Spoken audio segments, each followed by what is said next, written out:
మల్లారెడ్డి ప్రధానమంత్రి నరేంద్ర మోడీని కలిసిండు. ఒకసారి మీకు వెనకాల బ్యాక్గ్రౌండ్ ఫోటో ఉంటుంది.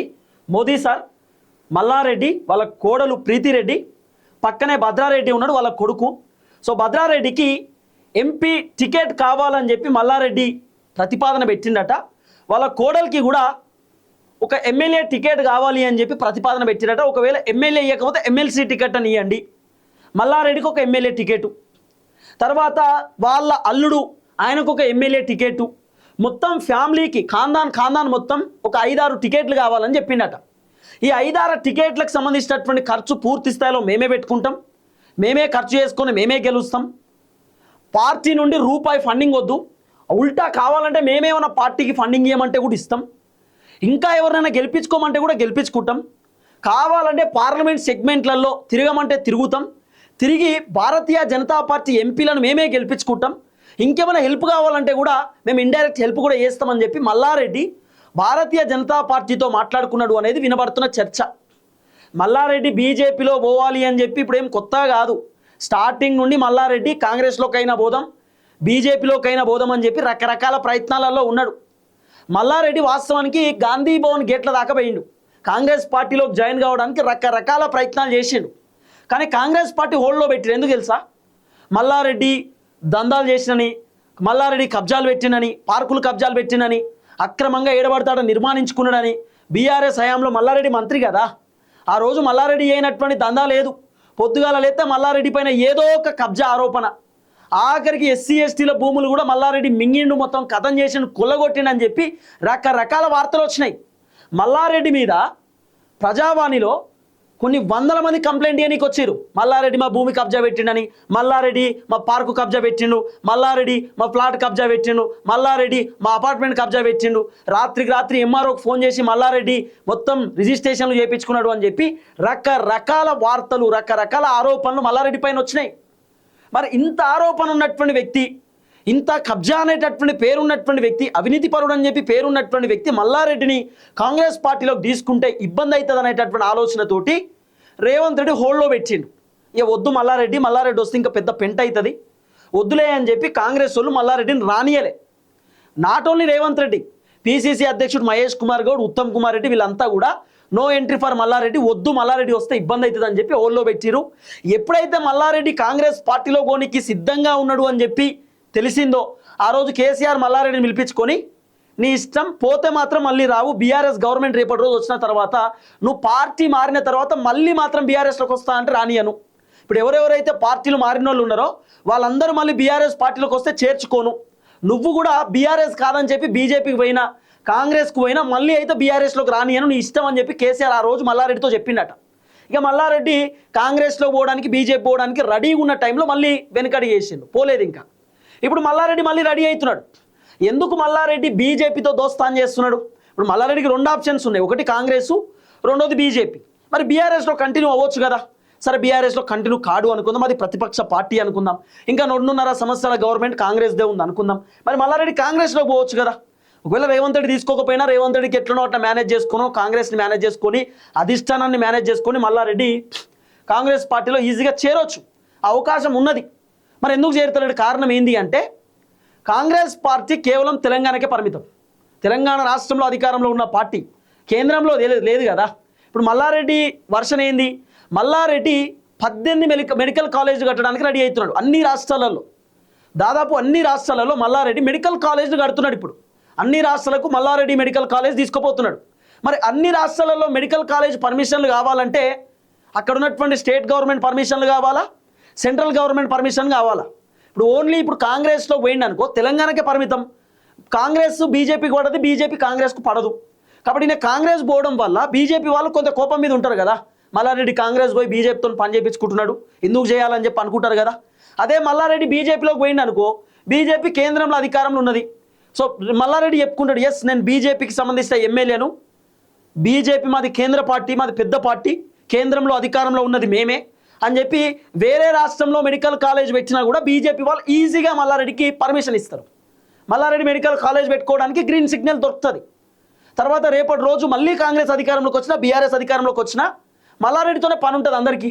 ఇక మల్లారెడ్డి మోదీకి క్లోజ్ అయ్యింది అనుకో, మల్లారెడ్డి అమిత్ షాకు భారతీయ జనతా పార్టీ లీడర్లకు బాగా క్లోజ్ అయింది అనుకో, ఏమైనా పని కావాలంటే మల్లారెడ్డి కాడికే వస్తారు.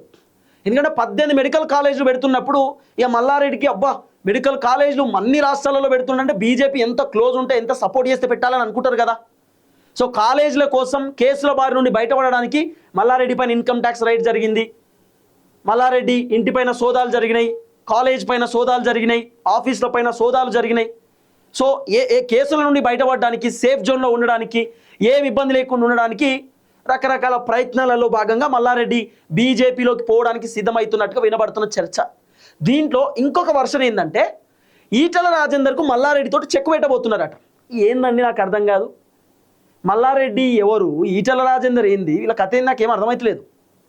మల్లారెడ్డి పొద్దుగాలైతే కామెడీ నవ్విచ్చి ఉండే మనిషి, పాలమ్మినా పూలమ్మినా కష్టపడ్డా కాయ కష్టం చేసినా అని చెప్పి డైలాగులు కొట్టి కామెడీ చేసేటటువంటి వ్యక్తి మల్లారెడ్డి. ఇప్పుడు ఈయన మేడ్చల్ ఎట్లా గెలిచిండు, మేడ్చల్ 46 అనే ఒక యాప్ క్రియేట్ చేసి ఆ యాప్లో ఓటర్ లిస్ట్ పెట్టి వాళ్ళ ఫోన్ నెంబర్లు తీసుకొని డైరెక్ట్ ఫోన్పేలోనే 2000 రూపాయలు 3000 రూపాయలు ఓటుకు పేమెంట్ చేసేటటువంటి వ్యక్తి మల్లారెడ్డి. మల్లారెడ్డి కాలేజ్లో పనిచేస్తున్నటువంటి లెక్చరర్లతోటి, మల్లారెడ్డి కాలేజ్లో పనిచేస్తున్నటువంటి స్టాఫ్ టీచర్లతోటి డబ్బులు పంచిచ్చినటువంటి వ్యక్తి ఈ మల్లారెడ్డి. ఈయనట మాకు 5 టికెట్లు కావాలి బీజేపీలో, మల్లారెడ్డితోటి ఈటల రాజేందర్కి చెక్ పెడతారట. అంటే ఈటలను పార్టీలో నుండి ఎల్లగొట్టడానికి మల్లారెడ్డి వాళ్ళ కొడుకు భద్రారెడ్డికి ఎంపీ టికెట్ ఇస్తారట మల్కాజ్గిరి నుండి. ఏం తమాషా, ఏం మాటలు ఇవి బీజేపీ వాళ్ళవి. ఈటల రాజేందర్కి చెక్ పెట్టడానికి ఒక వర్గం రెడీ ఉందట బీజేపీలో. ఆ వర్గం ఎవరు? బండి సంజయ్కి ఈటల రాజేందర్ పడతలేదని చెప్తున్నారు, ధర్మపురి అరవింద్కి ఈటల రాజేందర్కి పడతలేదు అంటున్నారు. ఇది వాస్తవమో కాదో మనకు తెలియదు, కానీ ఒక చర్చ అయితే వినబడుతున్నది. సో బండి సంజయ్ ఏమన్నా మల్లారెడ్డితో చెక్ పెడుతున్నాడా? అంత ఈటల రాజేందర్ని అంత ఈజీగా వెళ్ళగొట్టేంత అవకాశాలు ఉంటాయా? ఈటల రాజేందర్ తలుసుకుంటే ఆయన కొత్త పొలిటికల్ పార్టీ పెట్టగలుగుతాడు. పైసలు ఉన్నాయి, పతారు ఉన్నది, ఫాలోయింగ్ ఉన్నది. తెలంగాణ ఉద్యమకారుడు, కేసీఆర్తో కలిసి పనిచేసిండు, టీఆర్ఎస్లో క్రియాశీలక పాత్ర పోషించిన ఈటల రాజేందర్ ఆ వ్యక్తిని చెక్ పెడతారట మల్లారెడ్డితో. ఏమవుతుంది మల్లారెడ్డితోటి? కామెడీ బ్యాచు, పొద్దుగాలైతే నవ్వితాడు అందరినీ. మల్లారెడ్డి ఎంత ఘోరమైనటువంటి కథ ఉంటుందంటే, మల్లారెడ్డి చేసేటటువంటి కార్యక్రమం నేను చెప్తా.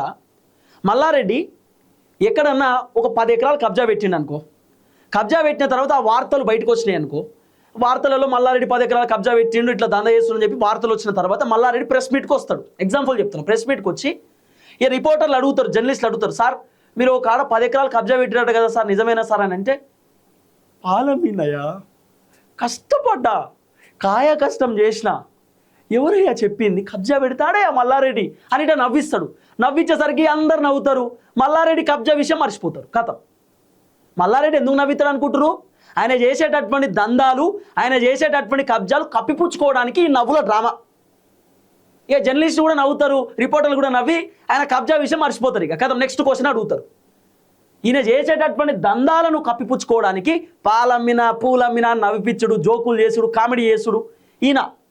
ఇక మొన్న అసెంబ్లీలో ఉసిలకన్నీలు గారుస్తున్నాడు. ఏమని? జవహర్ నగర్ డంపింగ్ యార్డ్ దగ్గర చాలా మంది అవస్థ పడుతున్నారు, ఇబ్బంది పడుతున్నారు. అంటే నీ గవర్నమెంటే ఉన్నది కదా, బీఆర్ఎస్ గవర్నమెంట్, నువ్వే మంత్రి కదా, కార్మిక శాఖ మంత్రి. ఏం కట్టలుగా ఇచ్చినావు అప్పుడు? జవహర్ నగర్ డంపింగ్ యార్డ్ తీసేసి మూలకే అయిపోయినావు. ఇలా కాంగ్రెస్ వచ్చుడితోటే చాలా బాధ అనిపిస్తుంది అట. మీరే ఏం చేశారండి? మీరు 10 సంవత్సరాలు మీరే కదా ఉన్నది, మీ బీఆర్ఎస్ గవర్నమెంట్ హయాంలోనే కదా, ఇంకా మొత్తం చెత్త అంతా నిండిపోయింది అక్కడ. సో మల్లారెడ్డి ఇప్పుడు ఒకటే, ఆస్తులు కాపాడుకోవాలా, అట్లాగే మెడికల్ కాలేజీలు పెట్టాలా. ఏడ కాలేజ్ పెట్టినా పర్మిషన్ కావాలి, ఏం పని చేసినా ఓకే కావాలంటే ఎల్లు అవుతుంది, బీజేపీలో అవుతుంది. కాబట్టి ఇప్పుడు చిన్నగా బీజేపీలోకి పోవడానికి మల్లారెడ్డి రెడీ అవుతున్నాడు. ఇప్పుడు అదే అనిపిస్తున్నది. మల్లారెడ్డి కోడలకు ఒక ఎమ్మెల్యే టికెట్ ఇస్తారట. ఇప్పుడు మల్లారెడ్డి కోడలు లోకల్ అయితే కాదు, ఆమెకు తెలుగు స్పష్టంగా రాదు, ఆమెకి ఇప్పుడు ఎమ్మెల్యే టికెట్ కావాలట. వాళ్ళ కొడుకు భద్రారెడ్డి, సరే ఆయనకు భద్రారెడ్డికి మాస్ ఫాలోయింగ్ ఉన్నది, యూత్ ఫాలోయింగ్ ఉన్నది. సో భద్రారెడ్డికి ఎంపీ టికెట్ ఇచ్చినా ఆశ్చర్యపోవాల్సిన అవసరం లేదు, డబ్బులు ఉన్నాయి, గెలిచేటటువంటి సత్తా ఉన్న వ్యక్తి మల్లారెడ్డి కొడుకు భద్రారెడ్డి. భద్రారెడ్డికి మంచి అవగాహన ఉంటుంది, మంచి పట్టు ఉంటుంది అన్నిటిపైన, రాజకీయాలపైన, కాలేజీలపైన, అన్ని వ్యవస్థలపైన భద్రారెడ్డి అంటే మల్లారెడ్డి కొడుకు భద్రారెడ్డికి మంచి పట్టు ఉంటుంది. సరే ఆయన ఓకే. తర్వాత ఇప్పుడు మల్కాజ్గిరి ఎమ్మెల్యేనా మర్రి రాజశేఖర్ రెడ్డి, ఆయనకు కూడా టికెట్ కావాలట మళ్ళా బీజేపీ నుండి.